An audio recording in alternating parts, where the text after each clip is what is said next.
My name's Elvin Hobbs, and I go by the name of Al, nickname. I was born in Reserve, New Mexico, a small town in the Gila Wilderness. I was born 8 July 1945. Grew up there, moved to Albuquerque when I was a junior in high school, and worked for a veterinary clinic there until I went into the military and was going in with the intentions of gaining some medical knowledge and getting out and going to veterinary school, but things change, and I found out that I was really truly loved the military, and I stayed there for 28 years. So. Did you enlist right out of high school? No, I went to I was working, like I said, at a veterinary clinic or an animal hospital, and I was going to night school at an electronics school, kind of a family tradition that I had a couple of cousins and graduate from there, and a brother-in-law, and it was like everybody thought that's what I ought to do too, and but I was just totally dissatisfied with what I was doing, and so talking with the veterinarian that I worked with, and he was wanting me to get into veterinary medicine because I guess he thought I was pretty good at it, and suggested I go into the military, get my military service over with, because I would have been drafted probably anyway, and go into the medical field and get some medical knowledge by doing so too. So that was kind of the reason I went in. Yeah. So. And what branch did you choose? I chose the medical field. At first, I went in and I was trained as a combat medic, and at the time I went through operating room technical course, and then just at the time I graduated, the Army decided they were overstocked in operating room, so they sent me to X-ray technician school, and then so that was basically how I went to Korea, was as an X-ray technician. I'd gone from training to 4th Division in Fort Carson and was there about 8 weeks, and all of a sudden I got orders for Korea, so headed off to Korea, and took a little delay in Japan, kind of went AWOL for 12 days, hoping I'd get assigned to Japan, but it didn't work, so they sent me on to Korea, and I arrived there just before Thanksgiving on 17th of 1964. So you were a young kid when the Korean War was going on. Yes. What do you remember anything from that time? I had one uncle that served in the Korean War. Lonnie Wright was his name, and I remember the family talking about him being in the Korean War. And then when I talked to him, and after I found out I was going, I called, and of course what he had to say is, it was cold, it was frozen, and it was frozen chosen, and I really wasn't too excited about going. I wasn't excited about going to Korea at all, and that's kind of the reason I got off the plane in Japan when it landed. Tried to get them to keep me there, but they wouldn't do it. So even though my bags had already gone to Korea, so I ran into a smart master sergeant that knew where I was supposed to be, and that's where I ended up going. So, yeah. When and where did you arrive in Korea? I arrived at Kempo on the 17th or 18th of November in 1964, Kempo Air Base. And from there, they moved me on to ASCOM City, which was Army Support Command. It was in the little village, the closest little village to it was Sinchon. And it was kind of between Seoul and Incheon. And I was assigned to the 121 hospital at that point in the X-ray department, and worked there. And then in March or April, Colonel Chapman asked if anybody'd be interested in doing some skydiving. And it would be on Saturday mornings when you normally would have to do a full field layout of all for inspection. And that was an every Saturday thing. And if we joined them, then I wouldn't have to do that. So I joined the skydiving team, found out that it was something that I enjoyed and that we liked. So we went down, and every weekend we would jump out of airplanes. Well, I was getting pretty good at it, so they made me part of the team. So the majority of my time there I spent doing demonstration jumps and that sort of thing for the skydiving team. And then when the weather got cold again, I went back to the 121 hospital and finished my tour out at the hospital there. So so that was basically it. I saw a lot of countryside, and I really enjoyed it. It's probably, to me, it was one of the best kept secrets going, because not everybody had the opportunity to do what I did, but jump out of airplanes on the weekends and stuff. But that was a fun time, and enjoyed it. It was a new environment, but the people welcomed us. I didn't have any problems there. Got along well. Learned to speak a little bit of the language, necessary to get by on, and it was fun. It was a fun time. When you first arrived in Korea, what were your duties? Well, when I first arrived there, I worked at like I said, the 121 hospital, which was the major hospital in Korea. It was a large cantonment of Quonset huts. There was probably 4 to 5 miles of corridor, because the Quonset huts were separated. In doing so, it was built during the Korean War, so they built it so that if a bomb hit, it wouldn't knock out the whole hospital. It'd only knock out maybe 1 or 2 wards, and so I worked, like I said, as an X-ray technician, and I would take pictures of anything, and the body and injured soldiers. We took pictures, chest X-rays and stuff of any Korean that was applying for duty, to include the prostitutes in the local villages. We in the surrounding area, and they would bus them in, because at that time they had they had to be tested before they could get their card in order to work any of the nightclubs and be around any of the GIs. They wanted them to be as free from any disease as possible. So we at the hospital would do all those things. And so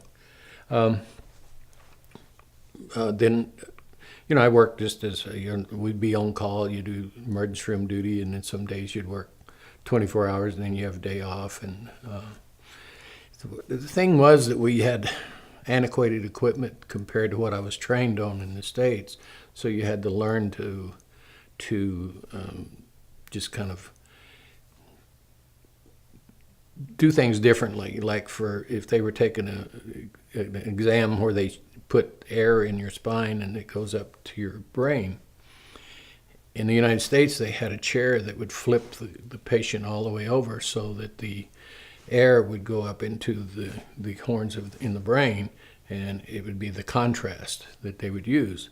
There, we had to physically pick the patient up and flip them over ourselves to get the air into the proper space to do it. So in the wintertime, we had to haul hot water from the dining facility to keep our chemicals warm enough so that the X-rays would develop properly. In the summertime, they would have to carry ice down to keep them cool enough so that they would develop properly. So, there was a lot of trial and error in doing so, and but it was interesting. And like I say, we had time off, and then after I became part of the team, I got to see a lot more of Korea than I would have, if I'd have just been in that surrounding area. At the time, the largest building I remember in Seoul was about 4 stories, And then one of the places we went to was a silk market, and it covered about 2 city blocks where they sold different types of silk and stuff, and souvenirs type thing. And it was in downtown Seoul, And most of the buses were military vehicles that had been blown up during the war and scavenged, and they would make buses and stuff, and just take metal parts and build the seats, and it was fun to ride those buses. And you'd be right along, and they'd holler something, everybody get out and use the bathroom on the side of the road, then you get back in, take off again, So it was different. Transportation course was limited. I mean, it was right after the war. The trees were about 4 foot tall, where they transplanted. The trees had been blown up and burned away, so they were about 4 foot tall. And people I have pictures of bicycles with 20 cases of beer on the back of one bicycle, stacked very strategically and pedaling. So that was the delivery truck, just deliver the beer to the carts full of dishes that would be sold in the streets. different things like that. I have pictures of them unloading a coal ship in Incheon, and they were doing it by A-frame, where each man had an A-frame, and he would walk on board the ship, and they would shovel coal into the back of his A-frame, and then he would come off, dump it, and so it was just a big chain, and they unloaded the whole ship that way. You know. Was that local Koreans? Koreans doing that, yes, yeah, not the military, but of course the military bought their coal from the Koreans. But most of our heating was done with diesel fuel. We had stoves that sit in the middle of the Quonset huts, and they would you'd put 5-gallon can on them, and that would last until about midnight. And each barracks had a Korean attached to the U.S. Army, so they were called Katusas. And ours were X-ray technicians that were in our barracks with us. And so, but they got the nice job of getting up in the middle of the night and changing the heater over, you know. And we had houseboys that did our laundry and, you know, that cleaned our barracks and stuff. So to me, it was good duty, and I was young, 18 years old, you know. So it was a different, new and different experience. But originally didn't want to go at all. But, yeah, so.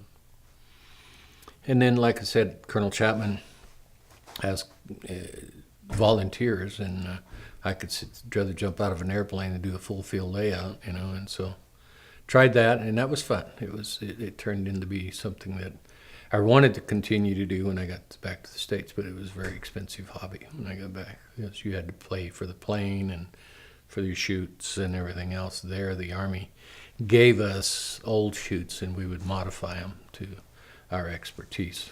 Yeah, so what was the atmosphere like, you know, it's about 12 years after the signing of the armistice? What was the feeling, what was the atmosphere like?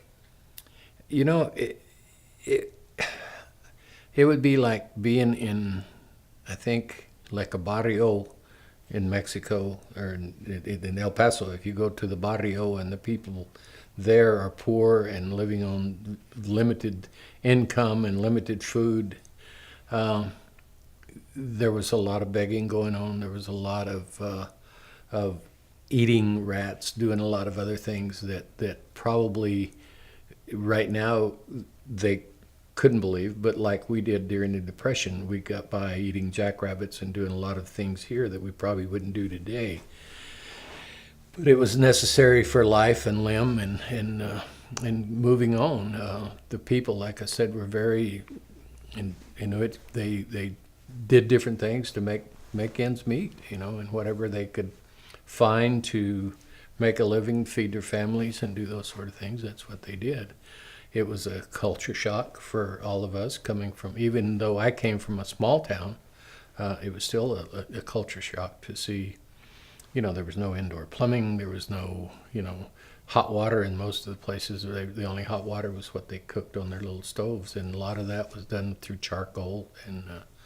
And of course, they could cook a lot of rice, and they had the beef that was there were used as working oxen and not necessarily to eat. Although you could get beef at some of the clubs, you could get, you know, like steak and eggs, but the steak was very thin and not very flavorful, but it was different.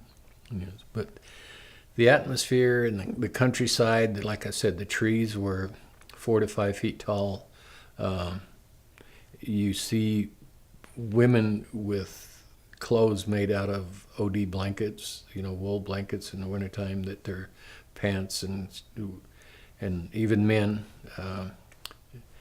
So they utilized whatever they had to do whatever they could with, you know. And so it was different. Like I said, it was a culture shock for me, but great people. And then a lot of the GIs ended up marrying, you know, into the Korean and bringing them back to the United States. And a lot of the Korean gals, that was their mission, to go to the land of the big PX, you know. So, but it was a fun time. It was a fun time, but yet, you know, you could see still see the after effects of the war, and what it had done to a culture and to a people, and the influence that America had placed on them by the occupation of their country for so long, and the number of camps and forts and stuff that we had there, and the military vehicles were,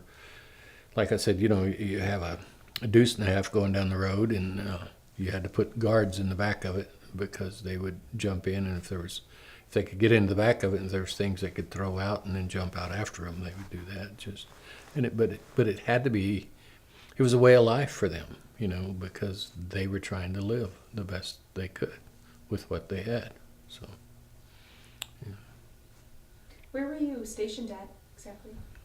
Ascom City. Sinchon was the name of the closest village. And Ascom, we called it Ascom City because it was the Army Support Command. So supplies would come in by ship or by airplane, and they would come into Kempo Air Base, or they would come into Incheon Harbor, and then they would be brought into Ascom, and bullets, food, whatever came in, and then it was distributed out of ASCOM, or the Army Support Command, to the rest of Korea. So there was trucks and stuff coming and going there. And that just so happened is where they had the 121 hospital. And like I said, that was the only true medical facility. We had operating room, x-ray, lab, any support that you needed was there. And and then the next evacuation would be to Japan.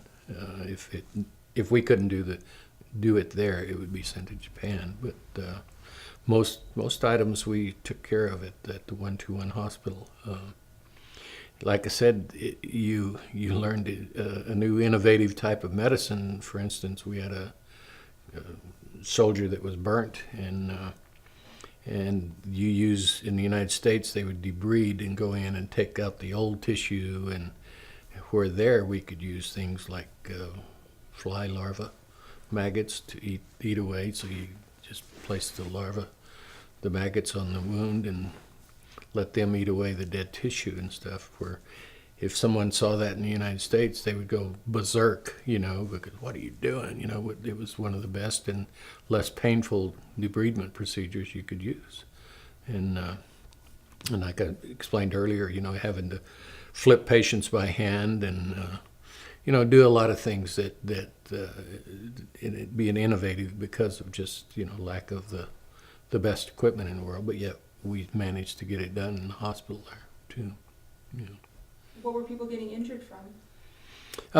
Maneuvers and stuff, and there was a lot of we had a lot of Koreans that would be out scavenging metal, and they would come across unexploded ordnances, and they would take them back and try to melt them down, and they would blow up, or they would be beaten on them and they would blow up, and so there was still a lot of shrapnel wounds and that sort of thing coming in from the indigenous people, the locals. Most of the Americans were told, to mark and call in EOD. If we were out on maneuvers and we were marching like over a hill or something, we'd come across an unexploded ordnance of some type, we would mark it and call EOD in. In other words, mark it on a map, get the coordinates and everything, and call the EOD people in and have them explode it, take care of it, do whatever was necessary. But again, the indigenous people, the Korean nationals there would if they found them, that meant money. If they could get the metal out of it or whatever, that they could sell that. But some of them were, like I said, unexploded ordnance, and it takes, I don't know, they probably still cleaning up some of it, I mean, we have a range right here on El Paso that no one's allowed on because it has unexploded ordnance on it from years past, and now it's almost center town, on the side of the mountain. So it wouldn't surprise me if they didn't still have more ordnance in some of those places up closer to the DMZ. So. And were you based at the same place the entire time? Yes, I had the same bunk the whole 12 months I was there. Yeah, same. And even though I was just, like I said, attached to the skydiving team, I still came there every night to sleep and ate in the same dining facility and that sort of thing. So And how long were you there? a year. I arrived in November and left in November. So just it's like a year and 12 days because I told you I was spent some time in Japan that I wasn't supposed to. So they didn't count that as part of my tour. So, but they didn't hold it against me because I acted pretty stupid, you know. So yeah, but so it was about a year and 12, year and 15 days, and I came back, and from there I was assigned to Redstone Arsenal, Alabama. So I went from there. But So what was the military's main work in Korea during your time there? I think, I don't know, you can't really think of the word, but just rebuilding and relationships and I know we did a lot with building new barracks and you know, the 121 after I left moved to Seoul, and so they were building new hospitals and new forts, and you know, I mean, just trying to rebuild the country, you know, for the Korean people. Bridges that had been blown out, the engineers were doing a lot of those, American engineers. Even the military engineers were doing a lot of road building, just infrastructure type, taking care of what needed to be done to bring the people back to some normalcy, because, you know, I don't know what it was like down in Daegu and Busan. I never got down that far down, but where I was at, you could still see a lot of the devastation, bullet holes in any brick walls and exploded, you know, buildings and stuff that were still being trying to be rectified and rebuilt. The homes and houses were, if they'd have had a hurricane or something there, they would going like that. It was like matchboxes. You could, they would use paper walls. I mean, you could see through the walls, but it worked for them. That, you know, the heating type and heat in the floor and like I said, a lot of coal and charcoal was used to heat homes and cook with and that sort of thing. So, and the rice paddies, you know, they some of those, they had mines set in the rice paddies, so they had to go through and clear those. So your EOD teams are going through with mine detectors, finding mines and digging them up on road beds and sides of roads and in rice paddies, anywhere the enemy could have got to make it hard on the South Koreans. That's what they did. So the Chinese and North Koreans.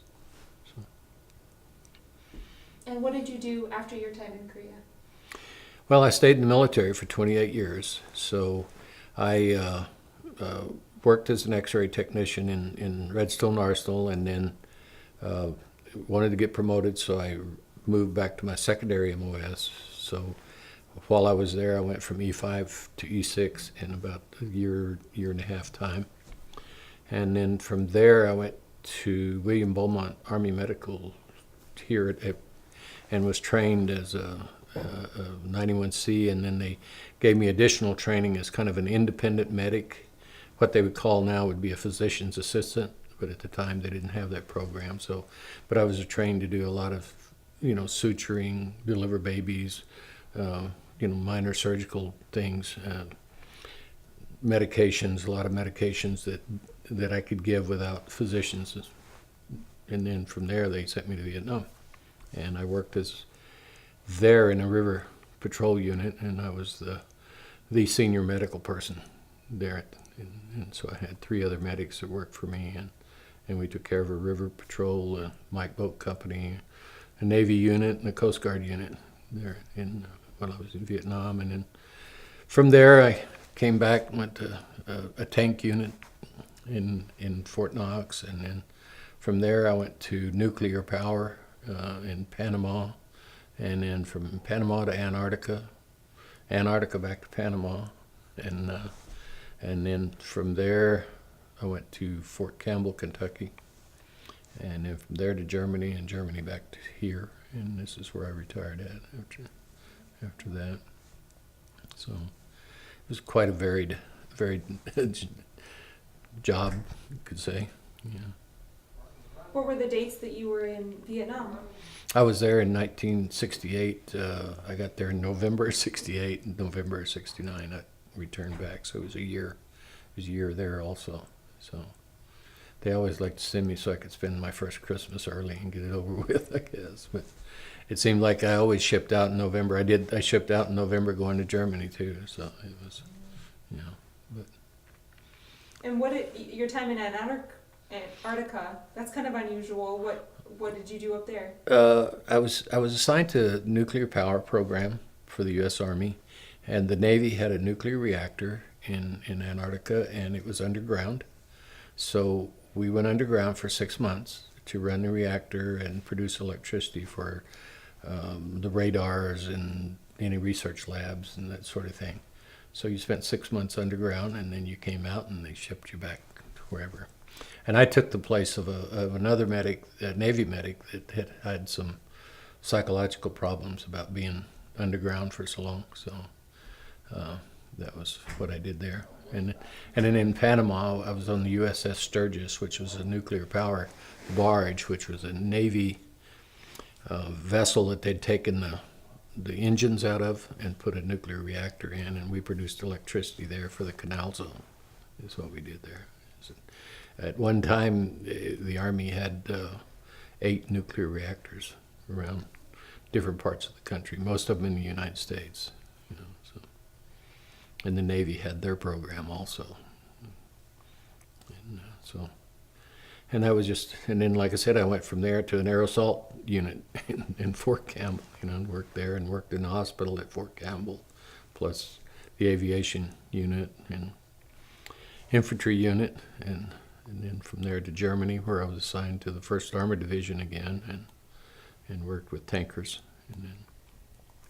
But there I was a first sergeant, so I was kind of out of the medical field anymore, and then from there I was sent to the Sergeant Major's Academy to the course there, and then I was kept on, and I was the director of NCO evaluation, and then I became the battalion commander there, and then retired out of there. So that's what kept me in El Paso. Have you been back to Korea since? No, I have not.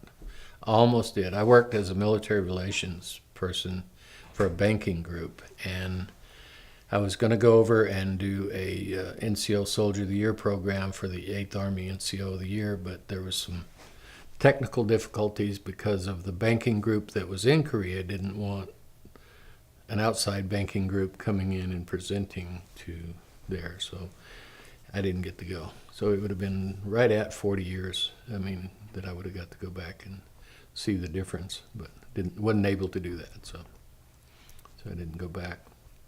Would love to sometime. So. What do you think of U.S. Korea relations today? It seems great. Everything that I've seen, I think it's wonderful. I drive a Hyundai, so that's pretty good.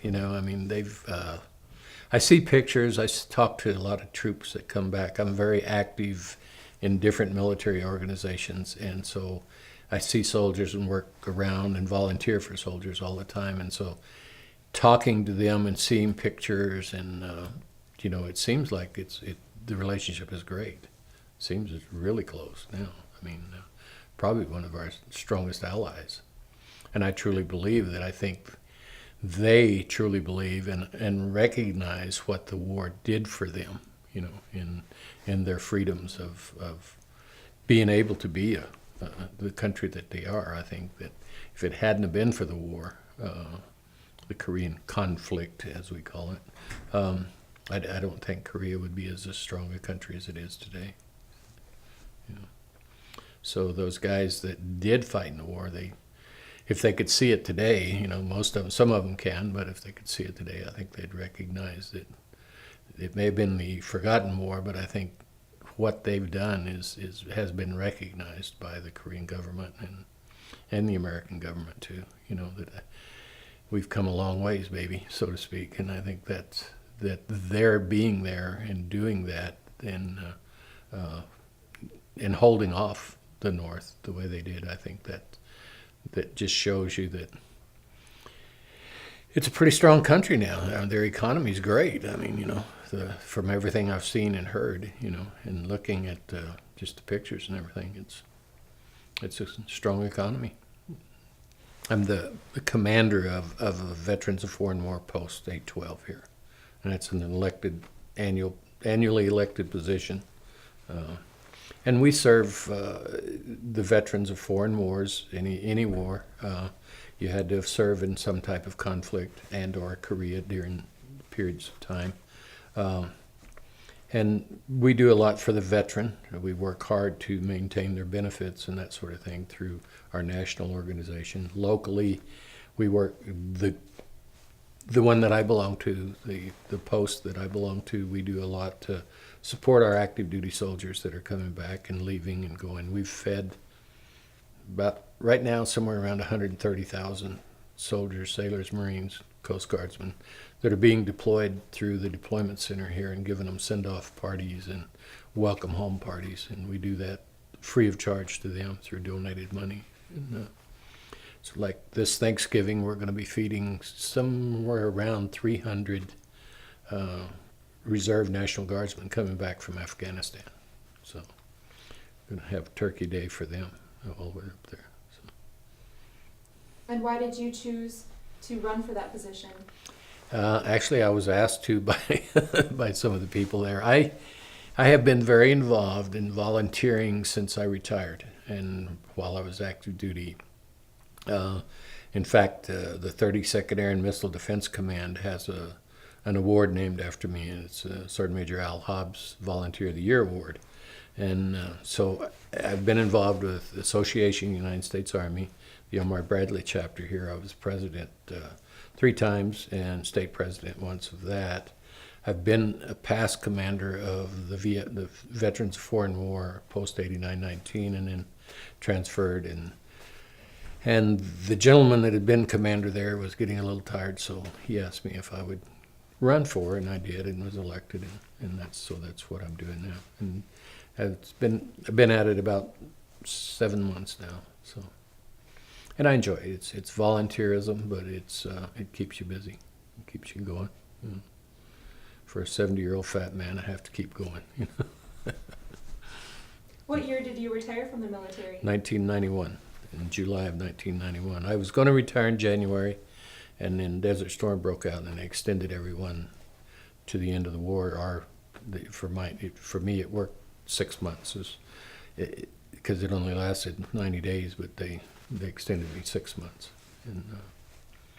And at the time I was working had already did my change of command at the Sergeant Major's Academy, so when they extended me, I didn't really have a job. So I was the president of the NCO Museum Association at the time, so we contracted and built the new NCO Museum on Biggs Field. And that was my last hoorah, active duty wise. So that's what I did there. How do you feel like your time in the military, and even wartime in Vietnam, how has that affected your opinion or your views on military service and war? I wished we'd have never got rid of the draft. And I'm very proud of my military service, and I'm very proud that I joined, because I go back and look at the guys that I kind of ran around with, and I've just done eons beyond what they've done, and I'm talking about someone's of about the same mental capacity, education-wise, that I had. I'm the only one that ended up with a bachelor's degree, and I owe that to the military. The travel, the experiences that I've had. I've been in every continent except Australia during my tenure. I think that I would have never done that, so I felt that I owed a lot, and that's one of the reasons I volunteer, is to give back to the military for what they've done for me. A little old country boy from New Mexico, I just truly believe that you can see the difference in people that serve and those that have never served. The discipline, the drive, everything, you just kind of see it makes a difference. It truly makes a difference. And when you think about it, only 0.8% of all Americans serve in the armed forces. that's not very many. So, you know, you walk down the street and out of 100 people, one's going to say they've served. You know, it's not, that's not a big number, but I think it did a lot for me, and I'm proud. You know, I could be a recruiter, but it takes that person and that mom and dad to allow those things to happen now, because it is a volunteer force. I have a son and a daughter-in-law and two grandkids, and you know, they don't want them in the service. You know, and although I think my grandson may go in, but he's in avionics high school now, so he may go in. But we'll see. But I owe a lot to the military. I truly do. Truly do. Is there any message that you would like to communicate to younger generations? Yeah, I think never let history repeat itself, even though it's going to. But I truly believe that if they would just come in and do 3 years in the young, join up, do 3 years, that they would see a whole new change in their life. I truly do. But it was fun. It truly was. I met a lot of great people. I worked closely with Sergeant Holm. He was an E7, Catoosa, very, very intelligent guy, and we went out to dinner a lot. He showed me a lot of the Korean culture, and of course you had to learn to speak some languages, and I can still tell somebody how to take in a deep breath and hold it in Korean, you know, and it's been, 50 years ago, just about, you know, so certain things you don't forget, you know, and certain people you don't forget, you know, those that made a point in your life, but I know and you still have a cousin that's married a Korean lady, and we're still very close and good friends, and I just enjoyed the country, you know. I mean, she's a lot younger than I am, so when I talked to her about my experiences over there, about the way the country looked, and showed her pictures and stuff, it's a lot different than it is today. They've came a long way.